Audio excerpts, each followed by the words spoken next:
Telangana senior IAS అధికారి Smita Sabharwal long leave లో వెళ్లారు. వచ్చే ఏడాది జనవరి 31వ తేదీ వరకు ఆమె సెలవు పెట్టారు. సెలవుకు ఆరోగ్య కారణాలు చూపినప్పటికీ గత ప్రభుత్వంలో సీఎంఓలో అడిషనల్ కార్యదర్శిగా పనిచేసిన స్మితా సబర్వాల్ కాళేశ్వరం ప్రాజెక్టు సహా పలు కీలక ప్రాజెక్టుల్లో కీలకంగా వ్యవహరించిన సంగతి తెలిసిందే. తాజాగా కాళేశ్వరంపై జస్టిస్ పీసీ ఘోష్ నివేదికలో కూడా స్మితా సబర్వాల్ పై చర్యలకు సిఫార్సు చేశారు. ఈ నేపథ్యంలో ఆమె లాంగ్ లీవ్ పై వెళ్లడం చర్చనీయాంశంగా మారింది. కాగా ఆమె తన సెలవుకు కారణం గత కొంతకాలంగా తీవ్రమైన అనారోగ్యంతో బాధపడుతున్నట్లు పేర్కొన్నారు. కాగా ఆమె సెలవును ప్రభుత్వం మంజూరు చేసింది. ఆంధ్రప్రదేశ్ మద్యం కుంభకోణం కేసులో కీలక నిందితుడు రాజ్ కేసిరెడ్డి దాఖలు చేసుకున్న బెయిల్ పిటిషన్ను ఏసీబీ కోర్టు గురువారం ఆగస్టు 28 కొట్టివేసింది. ఈ కేసులో రాజ్ కేసిరెడ్డి A1 అన్న సంగతి తెలిసిందే.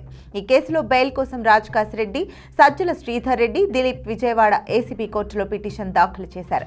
వీరి బెయిల్ పిటిషన్లపై ఏసీబీ కోర్టు గురువారం ఆగస్టు 28 తీర్పు వెలువరించింది.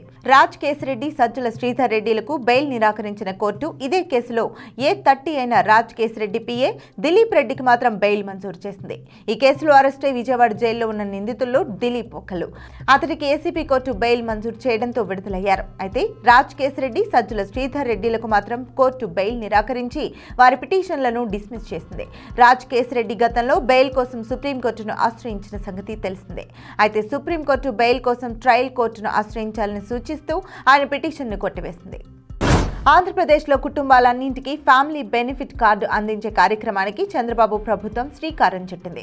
ఆధార్ కార్డు తరహాలో ఈ కార్డు రాష్ట్ర పథకాల ప్రయోజనాలన్నింటికీ ఈ ఫ్యామిలీ బెనిఫిట్ కార్డు ఐడెంటిఫికేషన్ కింద ఉపయోగపడుతుంది. ఈ మేరకు ముఖ్యమంత్రి చంద్రబాబు నాయుడు కీలక నిర్ణయం తీసుకున్నారు.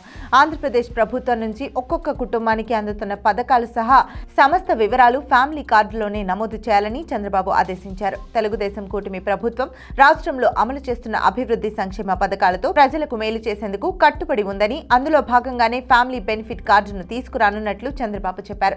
ఫ్యామిలీ బెనిఫిట్ మానిటరింగ్ వ్యవస్థపై గురువారం ఆగస్టు 28 సచివాలయంలో ఉన్నతాధికారులతో సమీక్ష నిర్వహించిన చంద్రబాబు ఆ సందర్భంగానే ఫ్యామిలీ బెనిఫిట్ కార్డు నిర్ణయం తీసుకున్నారు. ఆధార్ తరహాలోనే ఈ ఫ్యామిలీ కార్డులో ఆ కుటుంబానికి సంబంధించిన మొత్తం సమాచారం అందుబాటులో ఉంటుందన్నారు. ఆ కుటుంబానికి ప్రభుత్వం నుంచి అందే సంక్షేమ పథకాలు సహా పూర్తి వివరాలను ఫ్యామిలీ కార్డులో పొందుపరిచి వివరాలను ఎప్పటికప్పుడు అప్డేట్ చేస్తూ ఉండాలని అధికారులను ఆదేశించారు.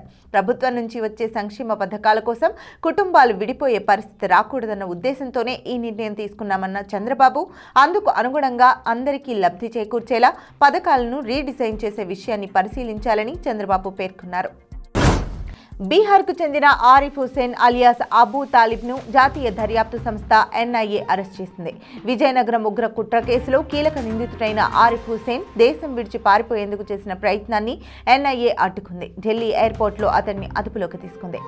ఆరిఫ్ వివిధ ప్రాంతాల్లో ఉగ్రదాడులు చేసేందుకు ఆయుధాలను సమకూరుస్తాడని, దేశంలో జిహాదీ కార్యకలాపాలు నిర్వహిస్తాడని అభియోగాలున్నాయి. సిరాజ్ సమీర్ల అరెస్టుల తర్వాత అప్రమత్తమైన ఆరిఫ్ హుసేన్ విదేశాలకు పరారయ్యేందుకు చేసిన ప్రయత్నాన్ని భగ్నం చేసిన NIA ఆయనను ఢిల్లీ ఎయిర్పోర్ట్లో గురువారం ఆగస్టు 28 అదుపులోకి తీసుకుంది. ఆరిఫ్ను శుక్రవారం ఆగస్టు 29 విశాఖ కోర్టులో హాజరుపరిచే అవకాశం ఉంది. బెజవాడ ఇంద్రకీలాద్రిపై కొలువై ఉన్న కనకదుర్గమ్మ ఆలయంలో శుక్రవారం ఆగస్టు 29 నుంచి కొత్త నిబంధనలు అమల్లోకి వచ్చాయి. ఈ నిబంధనల మేరకు దుర్గమ్మ దర్శనానికి వచ్చే భక్తులు సంప్రదాయ దుస్తుల్లో మాత్రమే రావాల్సి ఉంటుంది. భక్తులు మాత్రమే కాకుండా ఆలయ ఉద్యోగులకు కూడా ఈ నిబంధన వర్తిస్తుంది. ఆలయ ఉద్యోగులు కొలువులకు సంప్రదాయ దుస్తుల్లోనే రావాల్సి ఉంటుంది. అలాగే అమ్మవారి ఆలయ ప్రాంగణంలో సెల్ ఫోన్ల వినియోగంపై నిషేధం అమల్లోకి వచ్చింది. ఇంద్రకీలాద్రిపై అమ్మవారి ఆలయ ప్రాంగణంలో ఎవరూ కూడా సెల్ ఫోన్లు వినియోగించకూడదు. ఈ నిబంధనలను దృష్టిలో ఉంచుకుని భక్తులు అమ్మవారి దర్శనానికి రావాలని దుర్గగుడి ఈవో తెలిపారు. ఏపీకి మరో భారీ పెట్టుబడికి సిద్ధమైంది. విశాఖలో అతిపెద్ద గూగుల్ డేటా సెంటర్ త్వరలోనే ఏర్పాటు కానుంది. దీనికి సంబంధించి అధికారిక ప్రకటన వెలువడింది. 1 గిగావాట్ సామర్థ్యంతో ఈ సెంటర్ సాగర నగరం వైజాగ్ లో నిర్మాణం కానుంది. 3 సముద్రపు కేబుల్ ల్యాండింగ్ స్టేషన్ల ద్వారా వైజాగ్ లో ఈ కేంద్రం ఏర్పాటు కానుంది. ముంబైకి 2 రెట్ల సామర్థ్యంతో ఈ సెంటర్ రూపుదిద్దుకోనుంది.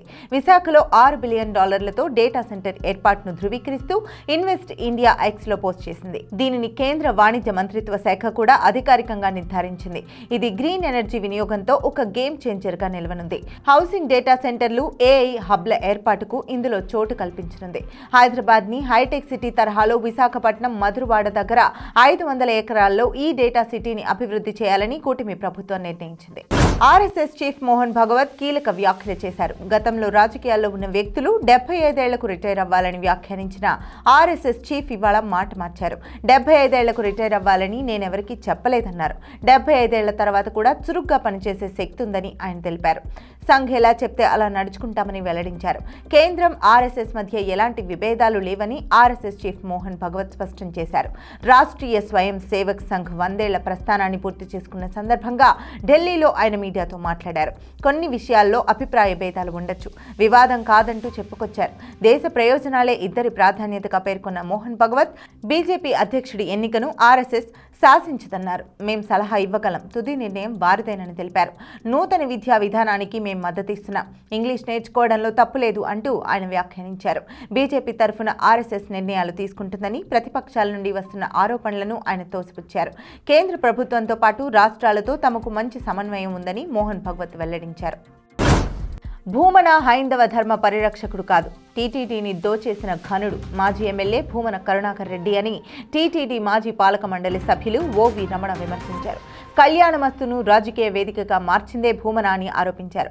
భిక్షగాళ్లను తీసుకొచ్చి పెళ్లిళ్లు చేయించారని పేర్కొన్నారు.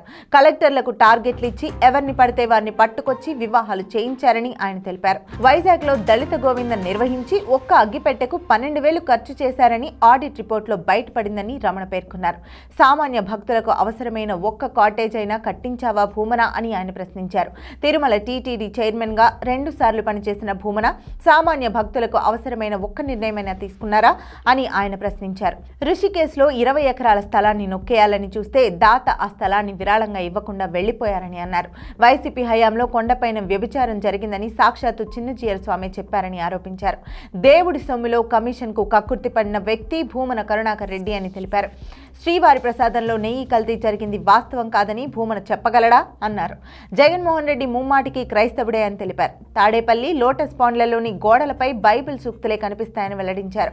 టీటీడీని రోడ్డుపైకి లాగొద్దని భూమనకు రమణ సూచించారు. కోర్టుల నుంచి చివాట్లు తినడమే పరిపాటి అన్నట్లుగా మారిన హైడ్రాకు తొలిసారిగా ప్రశంసలు లభించాయి. అవును, నిజమే. తెలంగాణ హైకోర్టు హైడ్రాపై ప్రశంసల వర్షం కురిపించింది. ఇంతకాలం కోర్టులంటే లెక్కలేదా? మా ఆదేశాలను ఖాతరు చేయరా? కోర్టు ధిక్కరణకు పాల్పడుతున్నారంటూ హెచ్చరికలు, మొట్టికాయలతో తలబొప్పి కట్టేలా చివాట్లు పెట్టిన హైకోర్టు తొలిసారిగా గురువారం ఆగస్టు 28 హైడ్రాను ప్రశంసించింది.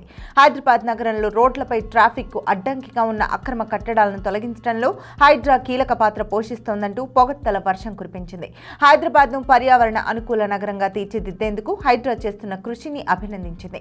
అక్రమ నిర్మాణాల తొలగింపు విషయంలో హైడ్రా సేవలు భేష్ అంటూ జస్టిస్ బి విజయసేన్ రెడ్డి నేతృత్వంలోని హైకోర్టు ధర్మాసనం పేర్కొంది.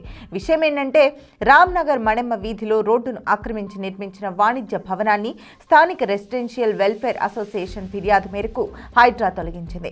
దీంతో తన భవనాన్ని కూల్చివేయడాన్ని సవాల్ చేస్తూ ఆ వాణిజ్య సముదాయ నిర్మాణదారు హైకోర్టును ఆశ్రయించారు. ఈ పిటిషన్పై గురువారం ఆగస్టు 28 విచారించిన హైకోర్టుపై వ్యాఖ్యలు చేసింది. అనంతరం కేసు తదుపరి విచారణకు వాయిదా వేసింది.